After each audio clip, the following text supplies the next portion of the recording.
บัดนี้เป็นครั้งที่64ตรงกับวันที่12มกราคมพศ2569ข้าพเจ้านายณัฐพงษ์พิรมเมืองรหัส202ขอเป็นวาจาสาธยายพุทธมนต์ถวายเป็นพุทธบูชาธรรมบูชาสังฆบูชาและเป็นอาจารยบูชาแด่องค์พระเขาวังปฏิเถระเจ้าองค์หลวงปู่สมเด็จตุลหลวงปู่บุญเดชหลวงปู่ศิลาตลอดทั้งครูบาอาจารย์ที่เป็นเจ้าของวิชาจินดามณีขอเทพเทวดาเจ้าทั้งหลายโปรดจงมาอนุโมทนาในการสวดสาธยายของข้าพเจ้านี้ขอพระคุณพระรัตนตรัยครูบาอาจารย์และเทพเทวดาทั้งหลายโปรดจงมาได้จิตของข้าพเจ้าเป็นสมาธิควรแก่การสวดสาธยายมนต์ต่อไปบทสวดชุมนุมเทวดาสมันตาจักกาวาเรสวัตราคชันตุเทวตาสัทธมังมุนิราชสาสนันตุสักขะโมหะทังสักเขตาเมจารุเปคิริสิการตเตจันตลิเขวิมาเนติเปรเทจักขาเมตารุวนาคหะเนเทหาวตุพิเทเตภูมาจายันตุเทวาชาลถาลวิสเมยัคขากันทพานาคาติทันตาสันติยามุนิวารวาจนังสาธุเมสนันตุธรรมสวนากาโลยมทันตาธรรมสวนากาโลยมทันตาธรรมสวนากาโลยมทันตาบทสวดนามการสิทธิคาถานะโมตัสสะภะคะวะโตอะระหะโตสัมมาสัมพุทธัสสะนะโมตัสสะภะคะวะโตอะระหะโตสัมมาสัมพุทธัสสะนะโมตัสสะภะคะวะโตอะระหะโตสัมมาสัมพุทธัสสะบทสวดสัจจะกิริยาคาถานัตถิเมสรณังอัญญังพุทโธเมสรณังวรังเอเตนะสัจจวเชนะโสติเมหุตุสัพพทานัตถิเมสรณังอัญญังธัมโมเมสรณังวรังเอเตนะสัจจวเชนะโสติเมหุตุสัพพทานัตถิเมสรณังอัญญังสังโฆเมสรณังวรังเอเตนะสัจจวเชนะโสติเมหุตุสัพพทาบทสวดมหาการุณิโกนาโถติยาธิกาคาถามหาการุณิโกนาโถอัฏฐายะสัพพะปานินังปุเรตวาปารมิสัพพะปะโตสัพพุทธมุตตมังอิเตนะสัจจวเชนะมังหุตุสุปทวามหาการุณิโกนาโถหิตายะสัพพะปานินังปุเรตวาปารมิสัพพะปะโตสัพพุทธมุตตมังอิเตนะสัจจวเชนะมังหุตุสัพพุทวามหาการุณิโกนาโถสุขายะสัพพะปานินังปุเรตวาปารมิสัพพะปะโตสัพพุทธมุตตมังอิเตนะสัจจวเชนะมังหุตุสัพพุทวาบทสวดมหาสมัยสูตรเอวัมเมสุตังเอกังสัมยังภควาสัตเตสุวิหารติกปิโลตุสมิมหาวเนมหาตาภิกขุสังเขนะสัตถิมัจจามะเตหิภิกขุสัพเพหิสัพเพเหวะอรหันเตหิทัสสมิจาโลกัสสตุหิเทวตาเยตินะสัมมิติตังโหติภควันตังภัสสยะภิกขุสังฆัสสะอาตโขจตุนังสุทาวาสกายิกานังเทวานังเอตัสหะโอเสยังโหภควาสัตเตสุวิหารติกปิโลตุสมิมหาวเนมหาตาภิกขุสังเขนะสัตถิมัจจามะเตหิภิกขุสัพเพหิสัพเพเหวะอรหันเตหิทัสสมิจาโลกัสสตุหิเทวตาเยตินะสัมมิติตังโหติภควันตังภัสสยะภิกขุสังฆัสสะยันนูนามายบีนะภควาเตนุปัสสังกามายามะปัสสังกามิตวาภควโตสันติเตปัจเจกคาถาภาษายมติอัตโขตาเทวตาสายทัพพินามะพะละวาปุริโสสัมมันติตังวาหังภาษาเรยภาษาเรตังวาหังสัมมิชยะเอวะเมวะสุทาวาเสสุเทเรสุวัจระหิตาภควโตปุระโตปะโตระหังสุอัตโขตาเทวตาภควันตังพิวาเทระวาเอกมตังอตังสุเอกมิตังเทอาโตเอกาเทวตาภควโตสันติมังคังอภัสสิมหาสมโยปวะนัสมิงเทวกายาสมาคตาคัตมะอิมังธรรมะสุยังนักขิตาเยวะปราชิตาสันติอัตโขปราเทวตาภควโตสันนิเตมังคังอภัสสิตตาภิกขโวสมาทังสุติตังอัตโนชุกามกังสุสารถิวาเนตานิกาเนตวาอินทิยานิรักขันติปาติตาติอัตโขปราเทวตาภควโตสันนิเตมังคังอภัสสิเชตวะกีลังเจตวะปริคังอินทักขิลังองหัจจมเมชาเตสรติสุทาวิมลาจักขุมตาสุตตาสุสุนาคาติอัตโขปราเทวตาภควโตสันนิเตมังคังอภัสสิเยเจติบุตังสรณังคตาเสนเตขมิสันติยปายภูมิปหายมนุสังติหังเทวะกายังปริภูเรสันติติอัตโขภควาภิกขุมันเตเสยปุยนาภิกขเวทัสสะสุโลกัสสตุสุเทวตาสนิติตาโหติตถาคตังทัศนยภิกขุสังฆัจจะเยปิเตภิกขเวเหสุงติธรรมทานังอรหันโตสัมมาสัมพุทธาเตสัมปิภควันตานังเอตัมปรมาเยวะเทวตาสนิติตาเหสุสายทัพพิเมหันิตาระหิเยปิเตภิกขเวปุริสันตินะคธรรมทานังอรหันโตสัมมาสัมพุทธาเตสัมปิภควันตานังเอตัมปรมาเยวะเทวตาสนิติตาปุริสันติสายทัพพิเมหันิตาระหิอัจฉิสัมมิภิกขเวเทวะกายนามานิอิตายิสามิภิกขเวเทวะกายนามานิเตสิสามิภิกขเวเทวะกายนามานิตังสุนัตถาสัตุกัมมนะสิโรธาภาสิสามิติเตวะมะเตติโกเตติปุภควโตปัจจสุภวะเอตัตโวจะสิโลกามนุกัสสามิยถาปุมาปัสสิตาเยสิตากิริฆาพลังเป็นตตาสมหิตาปุตุสีหาวาสานินาลุมหังสามิสัพโนทัตวะสาสุทาวิปัสสนามนาวิลาปิโยปัจจสเตตวาวเนกัปปิตวะทเวตโตอมติสัทธาสาวเทสัพเนนะเต เทวกายาภิกันตาเตวิชานาถาภิกขโวเตจาตปามะกรุสุตวะพุทธศาสนังเตสัมปัตโรหนุยานังอมนุสสานัสนังอเปเตสตามะทังเตสหัสสังอัตถะสัพเพสตังเอเตสหัสสานังอมนุสสานมะคะสุเอเตเตนะตามะทังเตมิสาสัพพะพุทธาหงปัญจสัพพังพิยายาวะวะคิตวานะจตุมาตโตอมติสัทธังสามะเทสัสเนนะเตเทวกายาภิกันตาเตวิชานาถาภิกขโวเยวะหิตายิสามิทินะหินะมุขโส สัตตสหัสสาวะขับภูมากัปิลวัฏวัยที่มันโตชิติมันโตวันนวันโตยสัสสินวัฏวนาวิกังปุนังสมิติวนังสัตสหัสสาหิมวัตายขานันนตวันนิโนที่มันโตชิติมันโตวันนวันโตยสัสสินวัฏวนาวิกังปุนังสมิติวนังสาตาคิราติสหัสสายขานันนตวันนิโนที่มันโตชิติมันโตวันนวันโตยสัสสินวัฏวนาวิกังปุนังสมิติวนังวิเจเตสวรสสหัสสายขานันนตวันนิโนที่มันโตชิติมันโตวันนวันโตยสัสสินวัฏวนาวิกังปุนังสมิติวนังเวสามิตาปัญจสตายขานันนตวันนิโนที่มันโตชิติมันโตวันนวันโตยสัสสินวัฏวนาวิกังปุนังสมิติวนังคุมพิโรราชาทั้งโกเวกุลสานิเวชนังพิโยนังสัตตะสามยาคานังมิรุปัสสติโกพิโรราชาทั้งโกโสภคาสมิติวนัง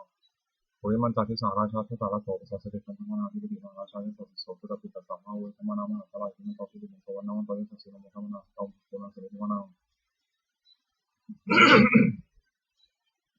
ทักขินันจัติสังราชาบุญโหตปัสสติกุมมัทนาธิปติมหาราชาเยสติโสพุทธปิตสัมมาเวธรรมนามหาสลายที่มันโตชิติมันโตวันนวันโตยสัสสินวัฏวนาตองปุนังสมิติวนัง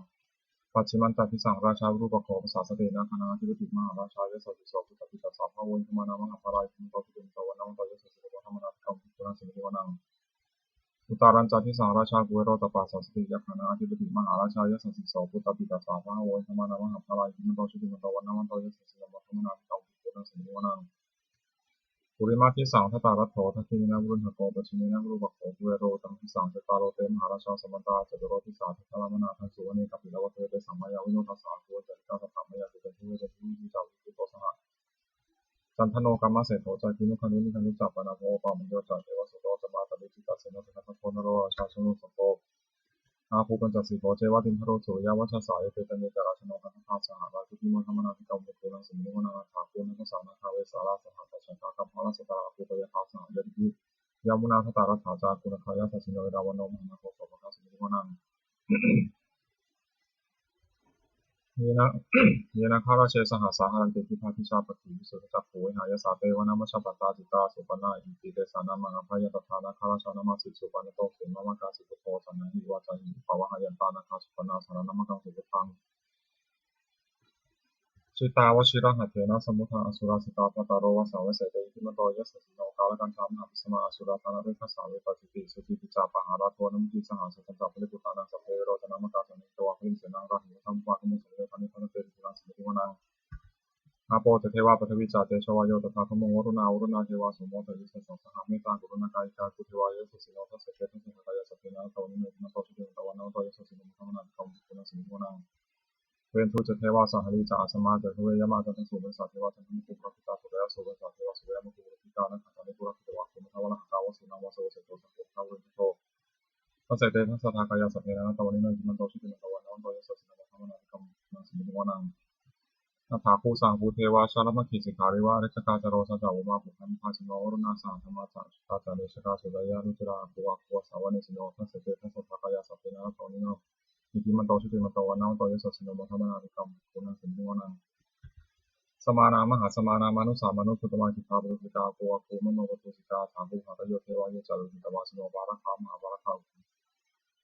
นาภูเทวายสสิโนทัสเสเตทัสสะทากายสัพเพนะตวนิโนอิติมันโตชิติมันโตวันนะโตยสสิโนธรรมนังคัมภิกุณาสิมิวนังสุกาการุมหาอรุณาคุเวคณสาสหโอทาตะกายหาปมุขาคุเทวาวิจักขณะสัทธามัตตาหารักจามิสกาเดยสสิโนทันไดนาคับพุโนโยติสาภิวสติทัสเสเตทัสสะทากายสัพเพนะตวนิโนอิมันโตชิติมันโตวันนะโตยสสิโนวัฏวนาวิคัมภิกุณาสิมิวนังเขมิยาตุสิตายามากัตกาจายสสิโนสัมมิตกาลามาเสถาจุตินามาจะอาสวานิมานาริโตอาโกอาโกปรานิมิตาทัสเสเตทัสสะทากายสัพเพนะตวนิโนอิมันโตชิติมันโตวันนะโตยสสิโนวัฏวนาวิคัมภิกุณาสิมิวนังสัตเถเตเทวนิกายาสัตเถนะตวนิโนนาวันวายนาคันเตมิเยจันเยสัตสะสหะโลกุตาชติมตีนะอคัตินามนาสวังนิติมุขตรังนาคัมสันวังสิตาริตังสุภามาปรามโตจับปุตาอิทิมโตสังสนังติวโรติโสตโสภะสมุติวานังสหัสพระมาโลกานังมาพระมาพิธิตติปปโนชิติมันตปิสมากายโยสัสสิโสทิเสถาอิสราคุปเจกะวัสวัติโนเตสันตัมมัสสตวะคาหาริโตบริวาริโตเตชะสัพเพพิเทนเตสินเทเทเวสัพพะมะเทมาราเสนาภิกามิปัสสะกานะสามันทิยังเอถาคานะถาพันธทารักขินะพันธมุตโวสมัตตาปริวาเรธามาโวมุติตาโกติรังอิติตถามหาจิโนกันหาเสนาเปหิปานิญาตารมหาจัสสรังกัตวานัมเพระวังยะถาวะวสโกเมโกธนายันโตสวิชุโกตถาโสภาวติสันตุโตเสวะเสตันจัสสัพพังพิญญาวะวัคคิตวานะตุสมาตตวามติสัทธาสังเกสัสเนเตมาราเสนาสัพเพชนะสัพพโว เตจาอัตปามะกรุงสุตวะเพื่อศาสนาวิตาราคิหิปะกามุนิสังนมุติเชยิสัพเพวิปัสสังฆามะพิยติตายะสัสสิโนโมนะสุสังฆเตหิสาวกาเตชะเนสุตติบทสวดชนราชยปกรณ์นะโมเมพุทธเตชะสารัตนตยะตันตาเตชะมสิทธิปสิเทวานารายะภารามิสุราสิทธิธรรมาชัยทาจาจาตุโลกาคัมภีรัตถกาสมุทาปุตุงคังคาจาสัพพมาชยปสิทธิพวนตุเตชยธารณีอุตตินาทีชยข้าคนละตนละนิสัยนิราชเสนาเมรุราชพลนรชีชยคัมภีระโสมพีนาเคนธนาคีปิศาจจักขุตากาลีชยทุนิมิตาโรคีชยสิงหิสุทธานมุขชาชยวรุณมุขสาตาชยจำปาทินาคาสุรคันโตชยคัจโกนตุรงสุการะผู้ทรงสิทธิคติปาชยวรุณมุขายาตาชิตาเสนาริปุณสติอรดีชยสุขาชีวิชยธรณีตะเลสัทธาสุชยธรณีสัตติสัทธาชยมังกรารัญญาภวเกชยวรุณยักเกชยรัคเสสุราพุชเตชาชยพรหมเมนทัคนาชยราชาธิราชาชัยชยปฐวินสัพพังชยอาหันตาปัจเจกพุทธสาวังชยมเหสุโรหโรหเรเทวาชยพระมาสุรโขชยนาโควิรุณโควิรุปโขชนิมารวิ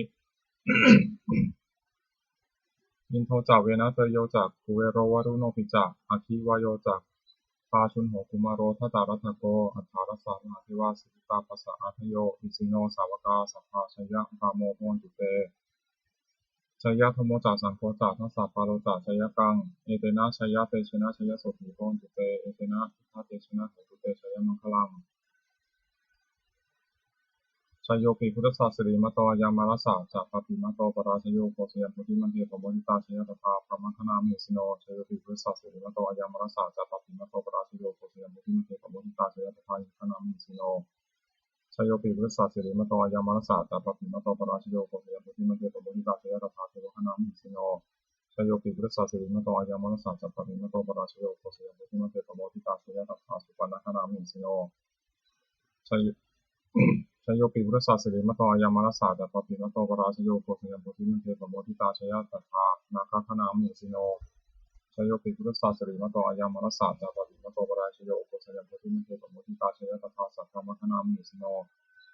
ชยันโตปุริยามูเลสักยานังนันทิวัฒโนเอวังตวังวิชโยหหิชยสุชยมังคะเลอปราชิตาปรังเตเสเสปฏิวิโกคะเรอภิเสเกสัพพุทธนังนักขับปัตโตปโมทติสุนัขตังสุมังคลังสุปปะรังสุปฏิตังสุขโนสุโมโตจัสสุขังพระมาจาริสุปัทกินังกายกัมมังวาจากัมมังปัทกินังมโนกัมมังปานาติเตปัทกินานิกตวานารัตันตเตปัทกิเนเตอัฏฐารัตถสุขิตาวิรุณหาพุทธศาสเนอโรคาสุขิตาโหทัสสหสัพเพหิยาติภิสุนันตุโหเตเยเทวาสิมิธาเนอธิกตาติตาจิตาสัทธาโหตุสุขิตาโหตุสัมภาระหัตุสัทธาสัตนังระหัตุชินาสัสนังยากาติปัฒนาเตสังสัพเพปุเรนตุมโนรัฏฐายุตากาเลภวสันตุวัสสังวสาวรหกาโรคาสุปัทวาเตสังนิวาเรตุเตสัพพทากายสุขังจิตสุขังอหันตุยถาระหังบทสวดธรรมานิยามสุตังเอวัมเมสุตังเอตังสัมยังภวาสวัสยังวิหารติเชตวะเนนะกัปปิกัสสะอาราเมตตะโกภวาติโกนันเตเสติภวติพระนันเตเรเตติภวโตปัจจุบันภวาเอตัภวตะอุปาทาวาพิกเวตถาคตานังอนุปาทาวาคตานังทิตาวสาตาตุธรรมทิตาตาธรรมนิยมตาสัพเพสังขารานิตาติตังตถาคตโตสัจจิสเมติอภิสัมชิตวะอภิสเมตวะจิตติเสติปัญญาติตถาคติวิวรติวิปัสสติตานิโกรติสัพเพสังขารานิตาติอุปาทาวาพิกเวตถาคตานังอนุปาทวาตถาคตานังทิตาวสาตาตุธรรมทิตาตาธรรมนิยมตาธรรมนิยมตาสัพเพสังขาราทุกขาติตังตถาคตโตอภิสัมพุทธิอภิสัมเมติอภิสัมพุทธิตวะอภิสัมเมตวะจิตติเสติปัญญาติตถาคติวิวรติวิปัสสติตานิโกรติสัพเพสังขาราทุกขาติอุปาทาวาภิกขเวตถาคตานังอนุปาทาวาตถาคตานังทิตาวสาธาตุธรรมทิตาตาธรรมนิยมตาสัพเพธรรมานัตตาติตังตถาคโตอภิสัมพุทธิวิสัมเมติอภิสัมพุทธิตวะอภิสัมเมตวะจิตติเสติปัญญาติตถาคติวิวรติวิปัสสติตานิโกรติสัพเพธรรมานัตตาติอิธัมมะวจาภควาตามนาเตภิกขุภควโตภาสิตังอภินันทุนติบทสวดพระเทกรตาคาถาแปลปฏิตังนานวะข้ามายานันปฏิกังเขนะคตังบุคคลมีคนตามที่เป็นสิ่งล่วงไปแล้วด้วยอะไรและมีคุณโกงถึงสิ่งที่มันมาถึงยะถาตีตังเป็นหินันตังอัปปตัญจานะคตังสิ่งเป็นอดีตก็เล่าไปแล้วสิ่งเป็นอนาคตก็ยังไม่มาปัจจุบันนันจะโยธรรมังตถาวิปัสสติสังฆังสังฆังปังวิธามนุปรุเย ผู้ใดเห็นธรรมมันเกิดขึ้นเฉพาะหน้าในที่นั้นอย่างจำแจ้งไม่งอนยังไม่ทันใครของบนข้อควรการเช่นนั้นไว้อาเชวะกิจจามาตับปังโกชัญญามานังสุเวความเพียรเป็นกิจที่ต้องทำวันนี้ใครจะรู้ความตายในพรุ่งนี้นาหิโนสังขารันเตนะมหาเสนนะมัจจุนาพการติเกตมัจจุราซึ่งมีเสนาว่าย่อมไม่มีสำหรับเราเอวังวิหาริมาตาเป็นโหรตามาตานิตังตังเวทเอกรโตติสัตโตจิตเตมุนีผู้สงบนั้นกล่าวว่าเรียกผู้มีความเพียรเช่นนั้นไม่เกิดการทั้งกลางวันกลางคืนว่าผู้เป็นอยู่ในพิงราตรีเดียวก็น่าชมบทสวดธรรมะสังเวชปัจเจเวทขนาดแปลสัพเพสังขารานิจจาสังขารคือร่างกายจิตใจและรูปธรรมนามธรรมทั้งหมดทั้งสิ้นนั้นไม่เที่ยงเกิดขึ้นแล้วดับไปเวลาหายไปสัพเพสังขาราทุกขาสังขารคือร่างกายจิตใจและรูปธรรมนามธรรมทั้งหมดทั้งสิ้นนั้นไม่มีความยากเพราะเกิดขึ้นแล้วแก่เจ็บตายไปสัพเพธรรมานัตตาสิ่งทั้งหลายทั้งปวงทั้งที่เป็นสังขารและไม่ใช่สังขารทั้งหมดทั้งสิ้นไม่ใช่ตัวไม่ใช่ตนไม่ควรถือว่าเราของเราว่าตัวว่าตนของเรา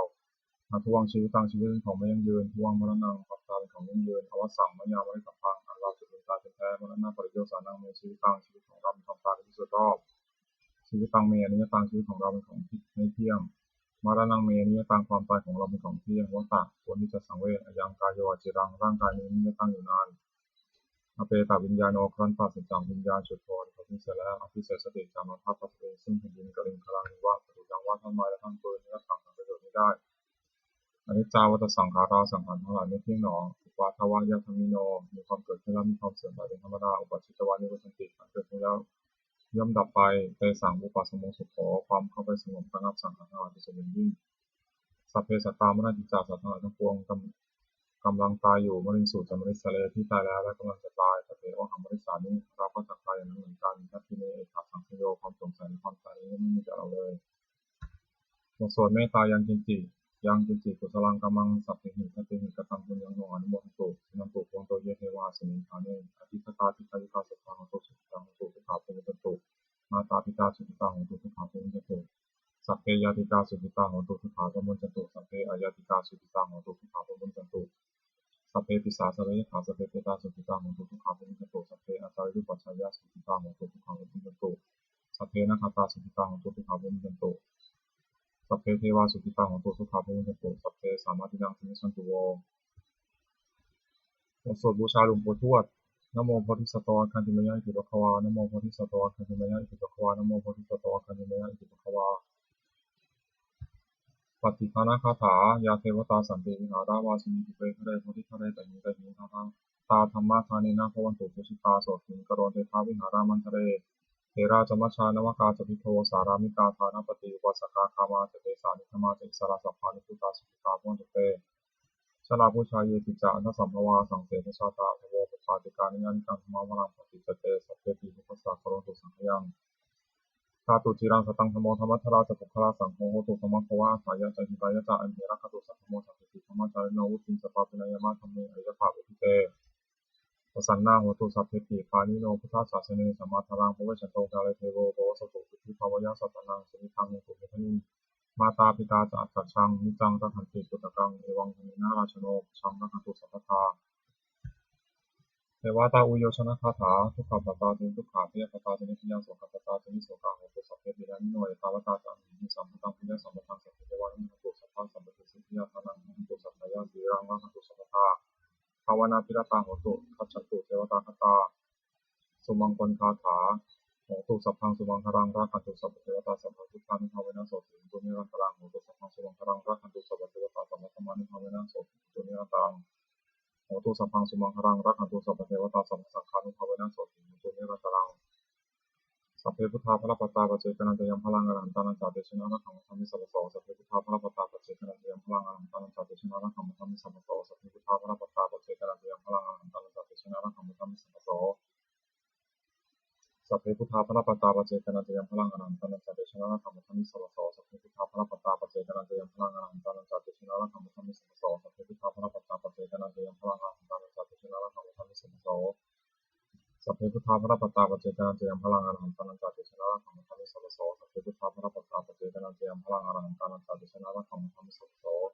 สัพเพพุทธาภลปัตตาปัจเจกนันตยังพลังอรหันตานันจาเตชนะรักขังมัทมิสัพพโสด้วยอำนาจแห่งบุญกุศลที่ข้าพเจ้าได้สวดสาธยายพระพุทธมนต์ข้าพเจ้าขอน้อมเกล้าที่ถวายเป็นพระราชกุศลแด่สมเด็จพระนางเจ้าสิริกิติ์พระบรมราชินีนาถ